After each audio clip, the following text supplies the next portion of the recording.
agreement with various nations, under which we also grant about 30% incentives in that also. And apart from that, I think these are the main things which we are taking it forward. Plus, Indian government, I think, would be one of the first governments to actually bring in a law which will sort of, work towards towards curbing the piracy. And in the law, we have extended it to such an extent that even the filming content which is getting released on the social media or through Twitter or through Telegram and stuff, that will also be punishable in the country. So the amendment bill has already been passed in the cabinet, and it's be tabled in the next this thing. And this is going to be a great initiative in the sense that we had figures from, I think, the media that about the same amount of what film revenues are in the country, the same amount of revenues getting lost because of piracy. So it will be a huge thing that investment can get back into the sector, and I think we can go ahead and make some good films. So I'm sure that people from outside also will feel comfortable investing into this country with this kind of an ecosystem being developed. So I'll now request, because with us we have from Maharashtra, we have Principal Secretary Culture. So Maharashtra is one of the leading states which has done a lot of work in facilitating the filmmakers for shooting, like online things, and they also are one of the earliest film industry of India. So I would just give him the mic and ask him to tell us about their film package. Thank you so much, brother. First of all, I would like to thank Government of India and the FICCI for organizing this panel discussion and giving us opportunity to participate into it. I think in today's opening ceremony, Honorable Minister and other speakers, they were exactly speaking on the same topic that we are discussing now, how India is a filming destination and what are the plus points and what governments are offering. Here I would like to mention, I am representing the state government. I am from Maharashtra, and in Mumbai, as we know, the beginning of the Indian film industry started from Mumbai, and it has a very good base in Mumbai. And for others, for other foreigners, I would like to mention, states has a very specific role to play in promoting any activity in India. India is a federal structure, and we work very closely with the central government. Mr. Putal is representing that. And whatever Government of India's policies are there, we definitely try to see that it's get implemented, get supported from the state department also. Many states have added to the policies what Government of India is actually implementing. For example, for foreign films, in the morning 30 or 35% support is reimbursement is given to the foreign films. So many states, they have added a similar type of incentive from their side. So it will be double for those who are coming to India for filmmaking. So this is how in the federal structure in India, the states are closely working with the central government and adding to the facilities that Government of India is supporting. The same is happening in Maharashtra also, the state which I am representing. Infrastructure-wise, we have two very big film cities, one in Bombay, where my colleague MD, Mr. Dhakni is there, he is a MD of film city. And we have, the area is around 575 acres of area. Very good facilities are there. And we have another film city that is in Kolhapur, southern part of the Maharashtra. So infrastructure-wise, state is supporting that.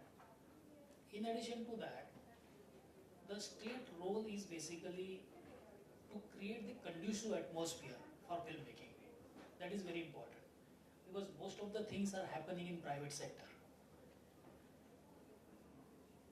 Pre-production, production and post-production and marketing, all these things, state has very limited role to play in actual implementation of it. But state's role is important in facilitating all these things, creating conducive atmosphere, supporting the activities. That we are trying unfortunately all our political masters also, political people, Chief Minister, I mean Chief Minister office as a Principal Secretary to CM. So Chief Minister and the Cultural Department and Minister and all political, say, masters and we as a bureaucracy, we are very much committed to support the film industry and the investment in film industry, films entertainment sector. In Film City in Mumbai, we are working with Government of India and we have allocated land of 20 acre for the new technology, that is AVGCM. That is the new technology, and we have taken a decision that yes, state will work with the central government and this animation and VFS and other things, gaming and other things. We will definitely take proactive role in that.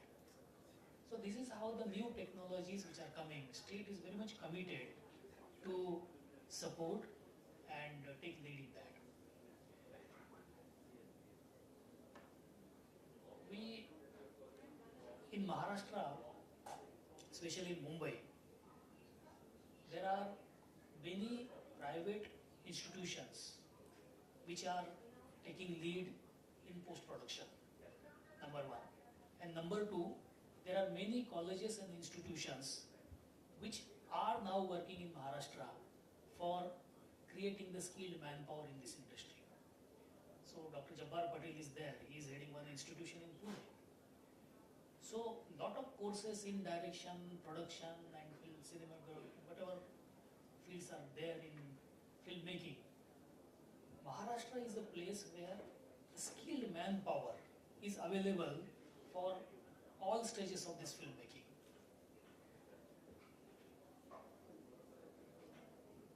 The another thing that the state government is doing through policy intervention is supporting the movies and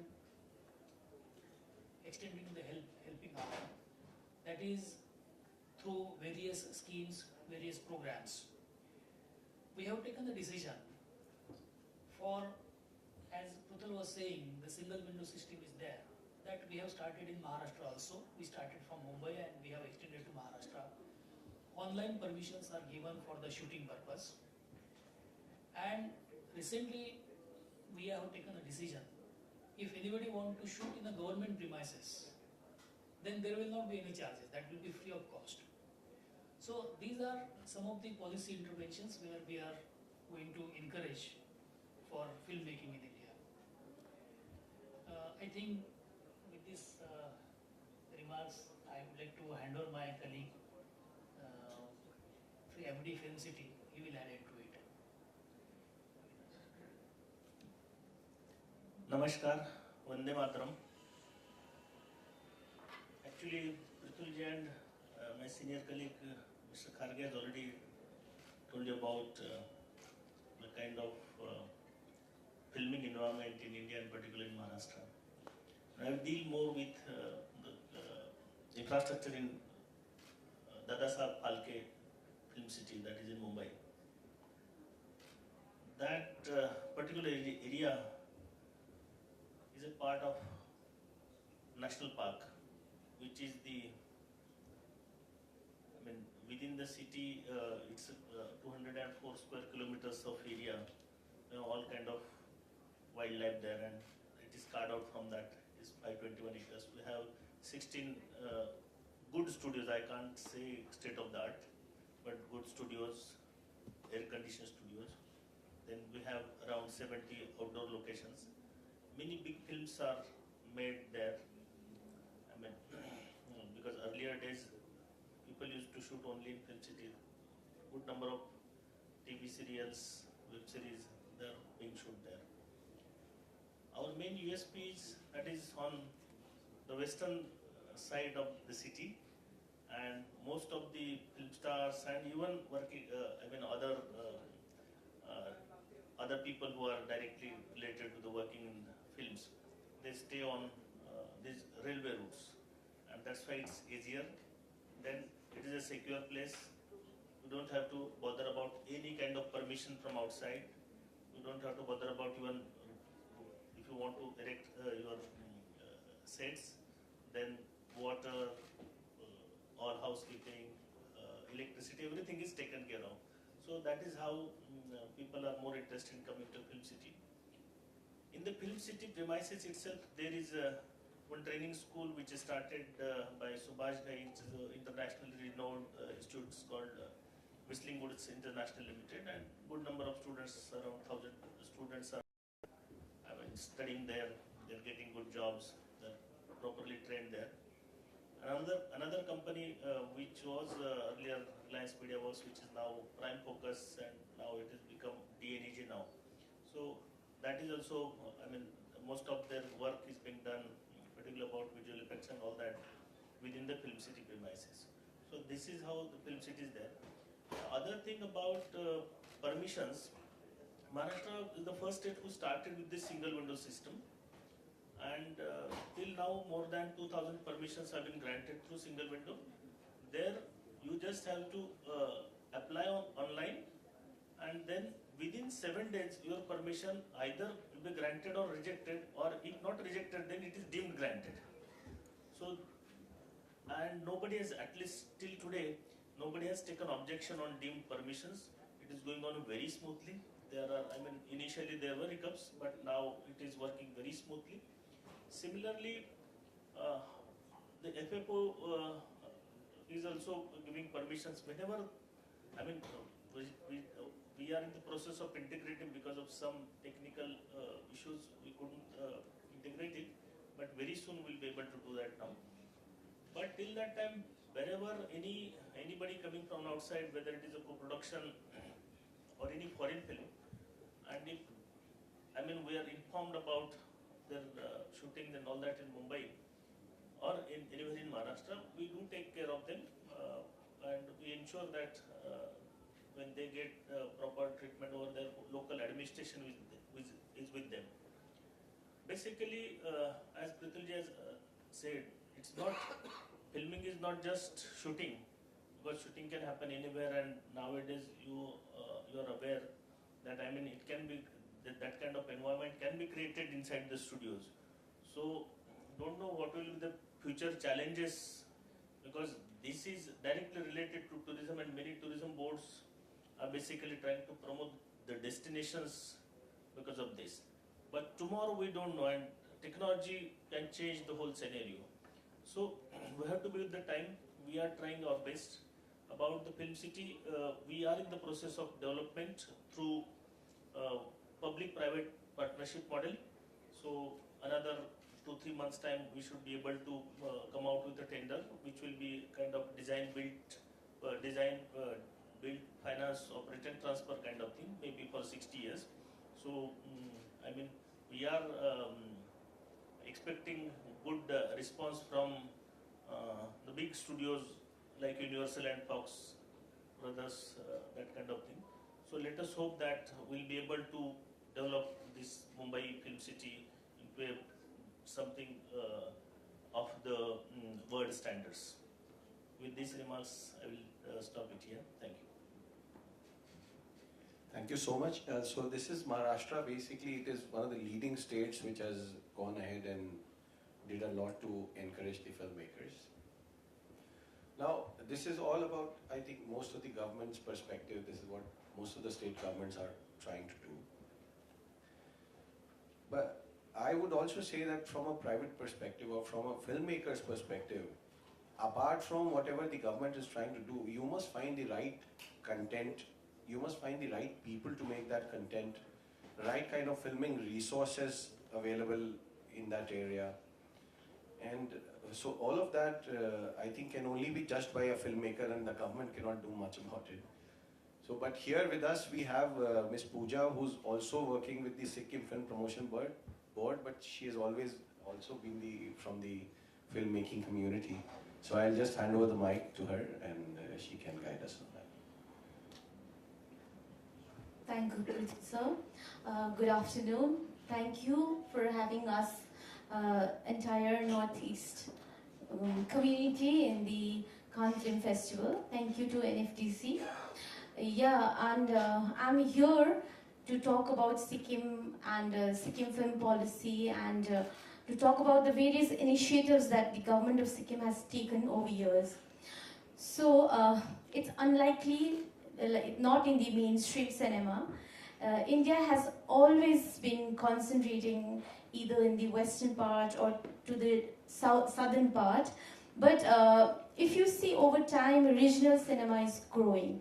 And a country as diverse as India, and with in the morning I heard Sir himself saying that it produces more than 3,000 films a year annually in more than 40 languages. So in Northeast also we have many languages, and Sikkim itself, we have varieties of culture, tradition, languages with various communities. So with the growing number of languages and cinema culture towards the northeastern belt, Sikkim government, I think, is the first state to start with the film facilitation as per the film facilitation office with rules and policies of the government of India. So film facilitation office is under Sikkim Film Promotion Board, and we are with Ministry Information and Public Relations. So it's quite new. It was created in the year 2020, and since then, after it was constituted, then we came up with the film policy, Sikkim Film Policy 2020, and in 2021 we revamped it because there were a few things that were taken into account, and to mainly ease out on a filmmaker, to doing ease of business. And in that we have various incentives, lucrative incentives and subsidies to attract filmmakers domestically and globally as well. So Sikkim government has announced a film policy, film incentive or a subsidy up to 1 crore for a film that's budgeted up to 10 crore, 10 CR. So any film that is above, or we call it big films, that can be reconsidered, and it's per the discretion of the government. It could be raised above 1 CR. And as the government of India is also offering a good amount of subsidy in cash and kind, similarly, various states in India are also offering subsidies, so that would, add or maybe attract a filmmaker from various parts of the country, globally. So in Sikkim, we have mainly Nepali filmmakers coming because it's very close to Bhutan, Nepal, China. It borders to 3 countries. And we have Bengali cinema also, and cinemas from Jharkhand, and from Bhutan also we have, and they come to shoot, and now it's growing as it's becoming popular in India as a film shooting destination. Sikkim, how I will describe Sikkim is, it's a landlocked state in the northeast of Himalayas, and it's very picturesque. It has colorful vistas, valleys, and it has sparkling waterfalls, varieties of flowers, fauna, and it has snow-capped mountains, lush green forests, and you get plenty. People say that on a filmmaker's point of view, it's quite difficult for a film crew to travel all the way to Far East and shoot. But at the same time, it's already, because the background is so colorful, it's already a natural set. So I think creating a set would cost a filmmaker a lot, and if you have natural sets like places like Sikkim, I think that would also attract and rethink, a filmmaker would rethink in coming and shooting, because any which ways that's also kind of adding value to your film. At the same, there is cost, for your productions also. I think money-wise also you can think about it, right? So you don't have to create sets because it's a natural set location. And yeah, traveling is quite a challenge, but these days, I see that loads of states in the Northeast are coming up with better communication, transportation, and ease of accessibility. Even Sikkim has come up with an airport, which is at Pakyong, and it's just 1 hour drive to Gangtok. So that is the heart of town, the city. So that ways, I think communication or traveling or transportation won't be much of a problem like it used to be earlier. And FFO works in such a medium that it's there to do your liaison. Yeah, it will help you with the permits. It will help you with all kind of facilities that the government is providing. And it's there to support you and facilitate a filmmaker. So if you want to come towards North Sikkim or shoot in northeast of India, and if you would reconsider on coming to Sikkim, we are there to assist you, guide you. You could find in our website also, online you can find it. We are digitally, it's there. The data bank is also there. And yeah, one more thing, other than the film board, Sikkim is also coming up, or it's targeting or it's processing on having its own film city. But we are terming it as our Chief Minister, Honorable Chief Minister Shri Prem Singh Tamang has termed it or named it as Eco Heritage Film Village. So it will be first of its kind, I think, in the world, yeah, with a village concept module. And those are the things that the government is working on. And the policy and Film City, and also that we have Global Film Festival, Sikkim Global Film Festival. 2020 was, it had a good footfall. So apparently we couldn't do much in the 21 because of Omicron, COVID, right? So, but this year we are coming up with the help and support of INB, NFDC. So, yeah, I think festival is very much needed in various states in India, because that's how people and filmmakers could, they turn out and they know places and kind of have business development also, I think. So I think, and Northeast doing festivals, Mizoram, Meghalaya has just started with the festival. And so we are coming up with festivals, so we would want to have people, producers, filmmakers, technicians to come visit our land and see that, yes, there is some, beautiful places in India which is yet to be explored, which is yet to be traveled, and which is yet to be caught in the camera. Thank you very much.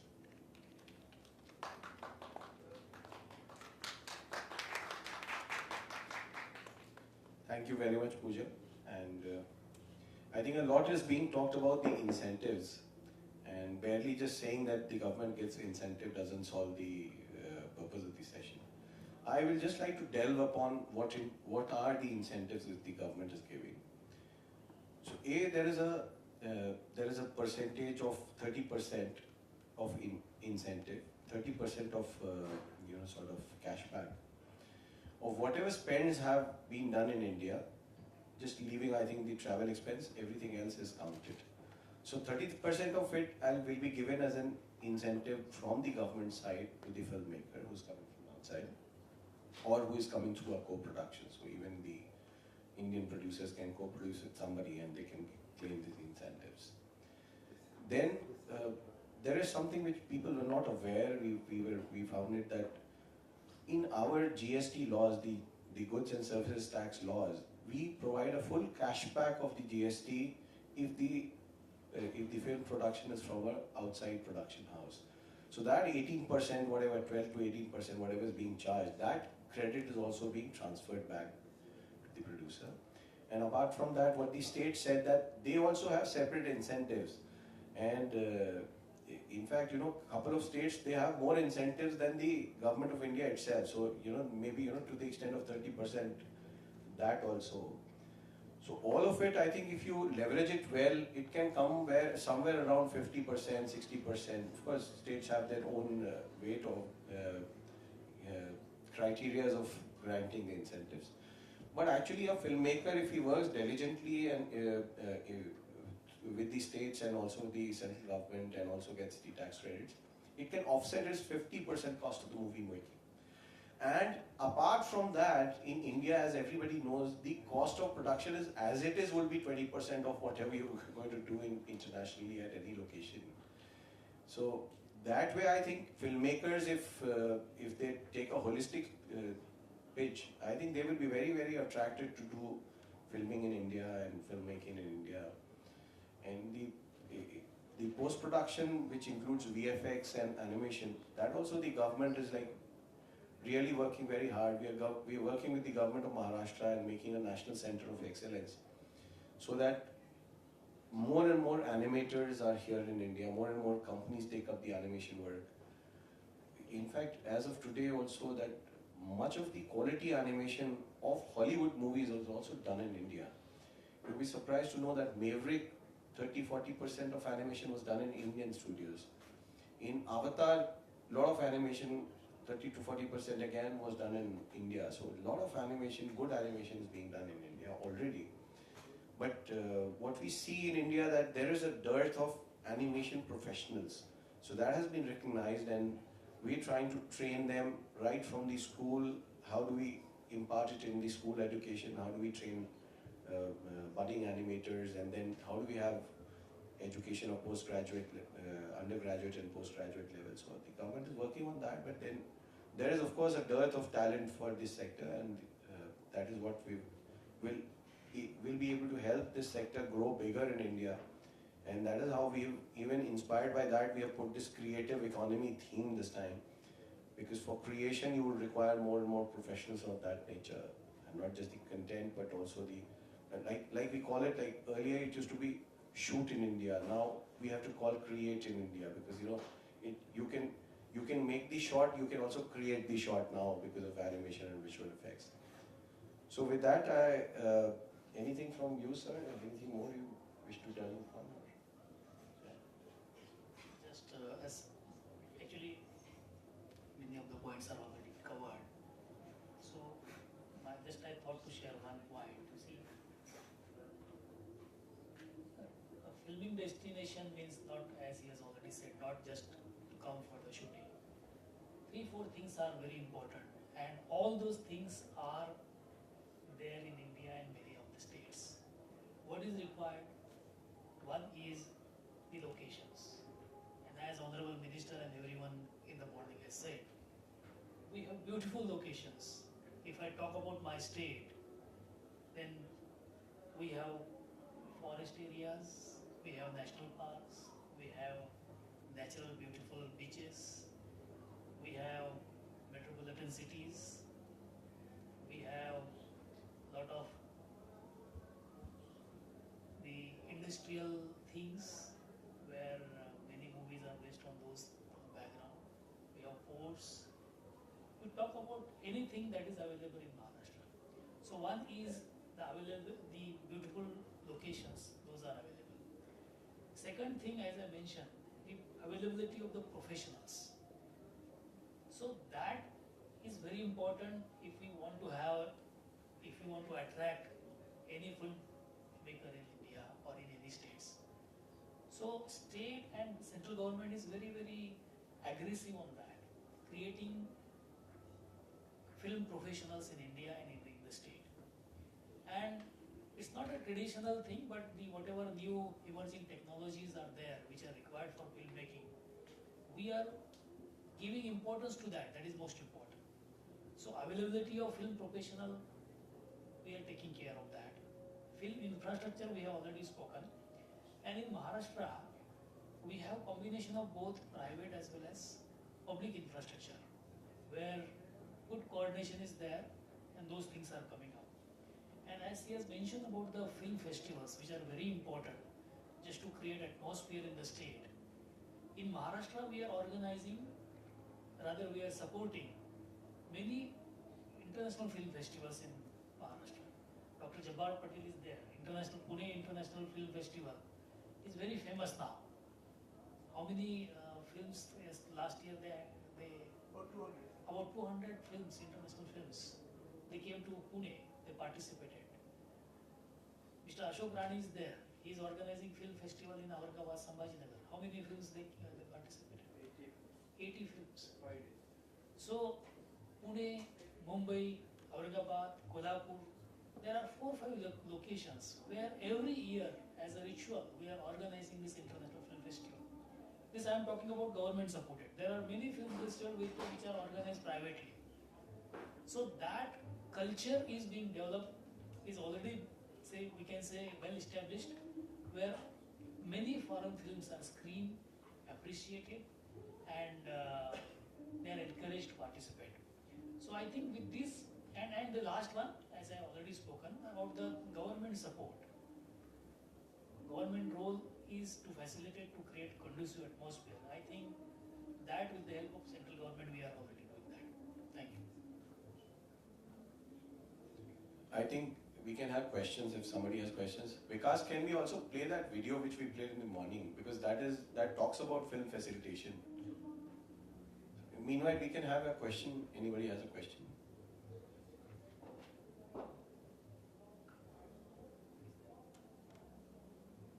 Yeah, please. Can you please be or this one, please?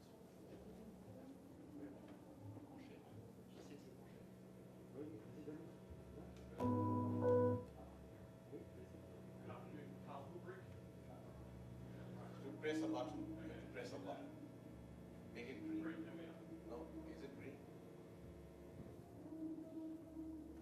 Good go. Thank you so much, Carl Hilbrick, executive producer, The Maharaja and Me, a UK and Indian production with a narrative focus on the same. Speaking to yourself, sir, when it comes to caps associated with that support, so you've mentioned very generous figures of so many percentage and so on. What sort of caps are generally involved amongst those states, and then also federally? And to kind of like, Matt, when it comes to events, when it comes to location support, can we, as a foreign production or as a co-production, expect the same level of support in states like Uttarakhand, Madhya Pradesh, Punjab? And then lastly, to the gentleman in the middle, given our film's sensitivity and to the narrative involving sensitive topics of antiquities and repatriation of stolen antiquities, can we have confidence that the Federation will approach these and will not shy away from the opportunity? So like we mentioned here, the caps, even in the pavilion, that the caps is around $3 lakh. So it comes around 2.5 to 3 crores. This is, after this, what happens is that the states have their own this thing. Some states are giving very less incentives, and the caps are also very less. But there are some states like Sikkim is given 1 crores, which is like 1 crores plus. There is a state of Delhi which is giving equal amount as of this thing. But the government of India is also contemplating on removing the cap and putting it a holistic cap, so it will be on a first come first served basis. There will be no cap on the film as such, but maybe we'll keep a bigger cap, and whatever number of movies can come into that. So that is yet under process. I think in the next 3 months we'll be able to formulate a policy, and wherein we can extend this existing cap maybe to at least 4 or 5 times higher than what it is right now.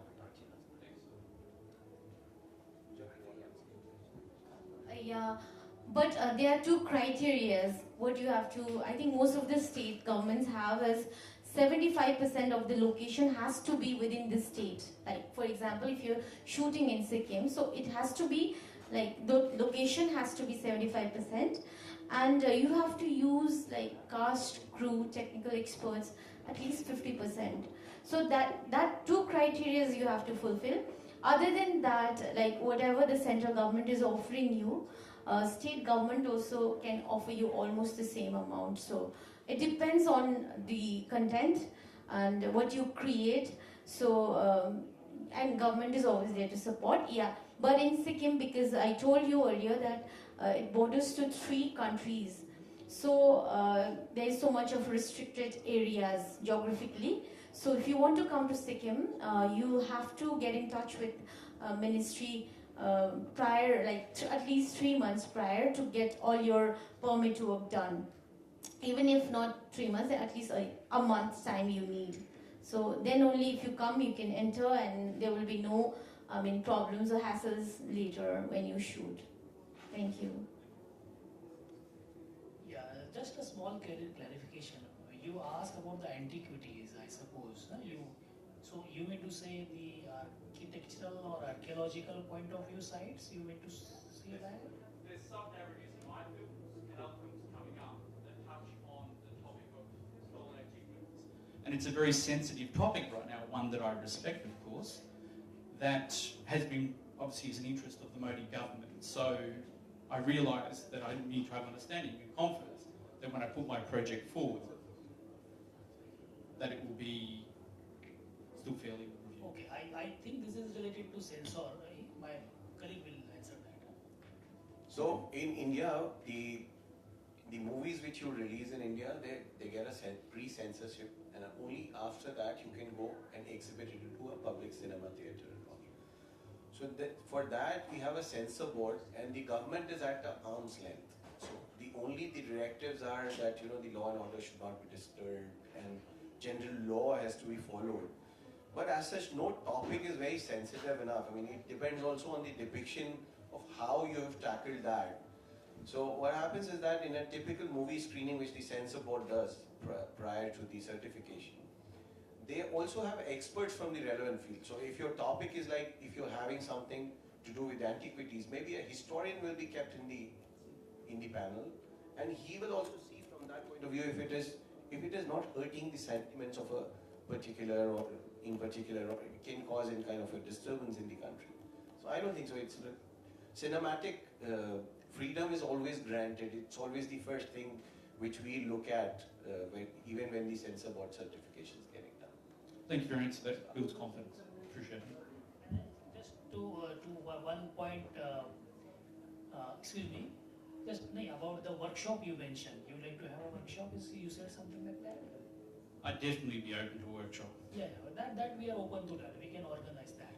We have separate director archaeology and experts available in Maharashtra, so we can have definitely workshop for that in Mumbai.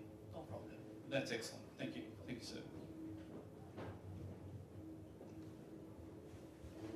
Sure. Hello, sir. My name is Sanjay Gulati, and I have recently completed an Indo-French-Norwegian co-production. And good thing that you just mentioned that it's not only applicable for the central subsidy, for which we have already applied for, and I think the new process is still going on. And I met you also personally in Delhi. So I was not aware about that the state subsidy can also be possible for both. So I think that you have mentioned that it is the preview of the state if we are meeting their criteria.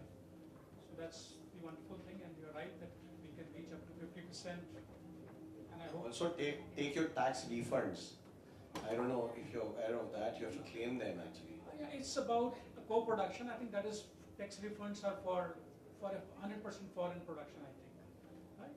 So that's the good thing, and it's shot in Uttaranchal, and we'll be meeting them. So it's open for like Maharashtra also the same thing, sir, as he mentioned that you don't have any problem offering both the subsidies if the film is eligible for both. Currently, we have not adopted that policy unlike few other states, but definitely we are working on that. And as many of us said, see, film is not just support to the art and culture, but also it's an employment generation. It is adding to the tourism industry. It is adding to the state's economy also. So definitely, if it is going to help state economy and in general people in Maharashtra or people in state, the state is very much positive on offering these additional incentives on the top of Government of India's incentive. Yes, we are positive on that.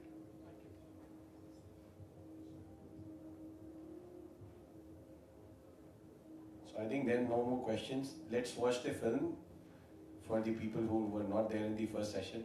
Are there anybody who was not there in the inaugural session? Or everybody was there? I don't want a repetition for everyone. Huh? But we won't mind seeing it again. Yeah, please do that, and we'll just move on the sides so that you can sit.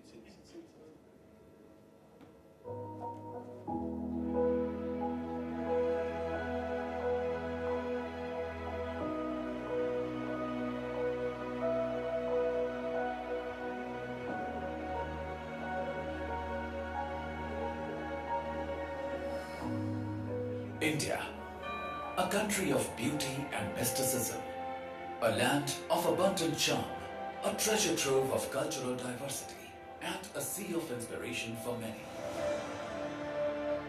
This remarkable country, with its splendid heritage, traditions, and sprawling metropolis, offers a feast for the visual senses. India is home to one of the oldest and largest film industries in the world. Each year, thousands of Bollywood and regional movies produced in India are released worldwide.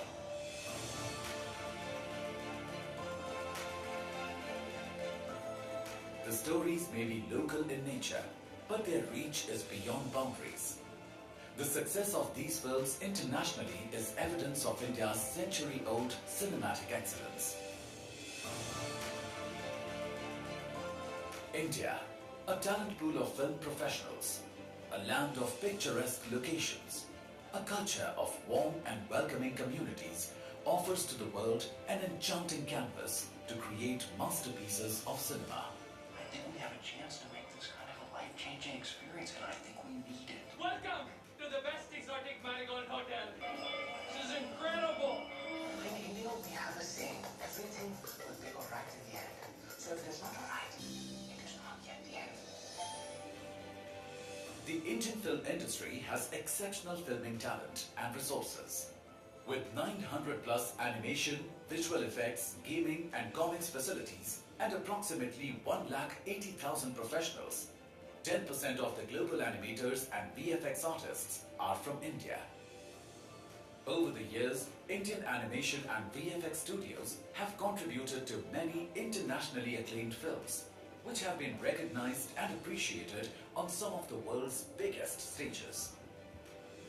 170 plus international projects from 35 countries with a diverse range of production and post-production requirements have taken advantage of India's diverse and varied locations, vast local talent pool, and availability of state-of-the-art equipment and facilities. Great filmmaking starts with great collaborations. India has partnered with several countries to co-produce many films with international partners under the official audio-visual co-production agreements. To further boost international content collaborations, the Government of India is now offering foreign production companies a cash incentive on qualifying expenditure for production of films in India and for official co-productions. Feature films, animation shows, web series, reality television shows, and documentaries are eligible for claiming this incentive. Under the scheme for foreign productions, 30% of the expenses incurred in India up to a limit of 20 million rupees can be reimbursed to the producers. A further bonus incentive of 5% subject to a limit of rupees 5 million can be claimed for employing 15% or more Indian filming crew. The reimbursement is also available for projects that undertake only post-production, visual effects and digital or animation work in India. If the project has been granted official co-production status under any of the existing bilateral treaties, 30% of the qualifying expenses can be reimbursed subject to a cap of 20 million rupees. The co-producers can also claim up to 50% of the approved amount as interim reimbursement after the start of the project in India.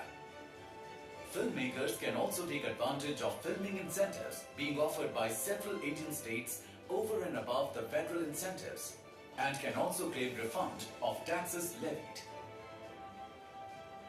The Film Facilitation Office, FFO, has been set up to provide a single window permission clearance system under the government's Ease of Doing Business initiative, which facilitates creative collaborations on a global scale.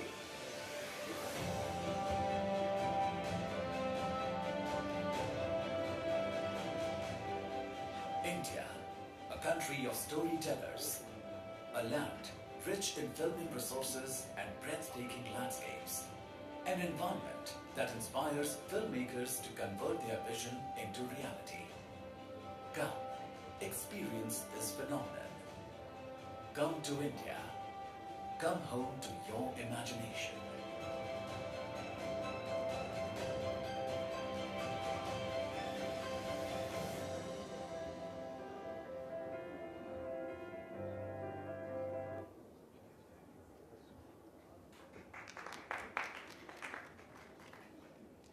thank you very much, all of you, for attending the session. Government of Maharashtra for their support and the